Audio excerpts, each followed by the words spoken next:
से धागों का ये रिश्ता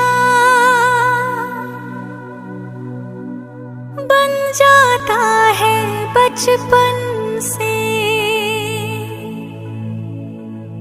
मरते दम तक साथ निभाए,